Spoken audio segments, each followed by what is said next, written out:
Hi, this is Les Hall bringing you the Neat Freak technique of breadboard wiring. In this first video, we're just going to get oriented and look at our tools and kind of get started. Here we have a breadboard. It has connections on the top. These rows are connected and these columns are connected.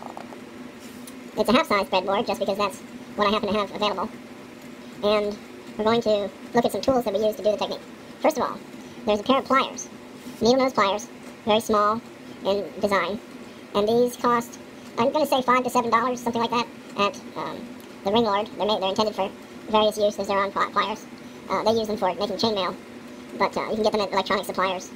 Do not buy anything from Radio Shack. Beginners always want to go to Radio Shack to buy their stuff. Go to adafruit.com and get your stuff there, and it'll serve you well. This is a pair of flush cutters. They cut flush on this side and diagonal on the top side. They're very handy. And then here we have a pair of wire strippers. We're going to be using the 22 gauge hole stripper on these wire strippers. And then we have an 8-pin dip chip right there. It's a Atmel microcontroller called an AT-Tiny85. We're going to insert it into the breadboard here. Then we're going to take our wire.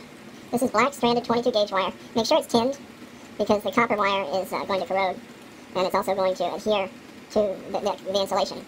So there's that. Alright, the first thing you gotta do is get a lead of wire out of your spool.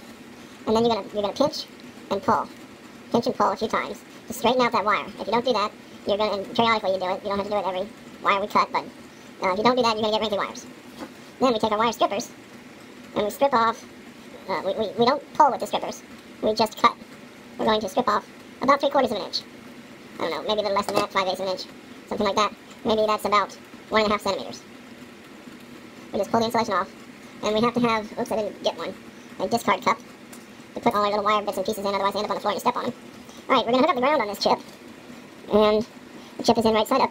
We want to put the wire where it's going to go, or somewhere equivalent, usually directly where it's going to go.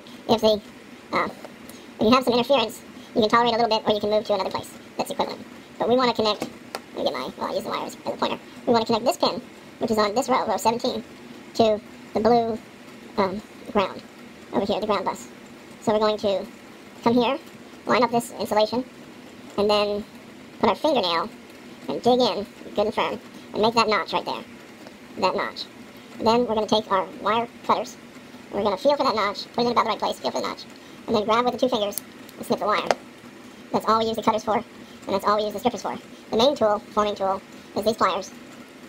And what we're going to do, we're going to hold the wire right here. We're going to put our thumbnail on the insulation, not the wire, and push it down to gain a little nubbin, which we now hold with the wire. And then pushing, squeezing against the pliers, we slide the insulation a little further. Oops, slide it down.